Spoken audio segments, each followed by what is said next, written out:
अस्सलामुअलैकुम वरहमतुल्लाहि वबरकातुहू। क़ाल रसूलुल्लाह सल्लल्लाहु अलैहि वसल्लम अत्ताऊर शत्रुल ईमान। अल्लाह के रसूल सल्लल्लाहु अलैहि वसल्लम ने फरमाया कि सफाई और पाकीज़गी आधा ईमान है। The messenger of Allah, peace be upon him, said, cleanness and purification are half of iman. क़ाल रसूलुल्लाह सल्लल्लाहु अलैहि वसल्लम इत्ताऊर जन्नतिस सलात। अल्लाह के रसूल सल्लल्लाहु अलैहि वसल्लम ने फरमाया कि नमाज जन्नत की कुंजी है।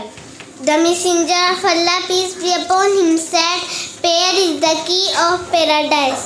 क़ाल रसूलुल्लाह सल्लल्लाहु अलैहि वसल्लम अल-हयाउ शुअबतुन मिनल ईमान। अल्लाह के रसूल सल्लल्लाहु अलैहि वसल्लम ने फरमाया कि हया ईमान का हिस्सा है।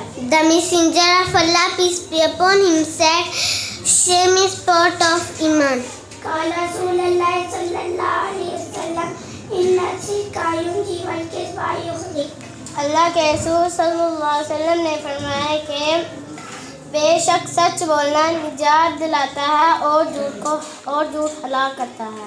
The messenger of Allah, peace be upon him, said, without doubt telling the truth safeguards you and makes you successful, whereas living well bring about disgrace and degradation. क़ाल रसूलुल्लाह सल्लल्लाहु अलैहि वसल्लम क़द अफ़लह मन अस्लम। अल्लाह के रसूल सल्लल्लाहु अलैहि वसल्लम ने फरमाया कि जो शख्स इस्लाम लाकर फरमादार बन गए वो कामयाब हो गया। The messenger of Allah, peace be upon him, said, he who spreads Islam and obeys to it will be successful. Assalamu alaikum.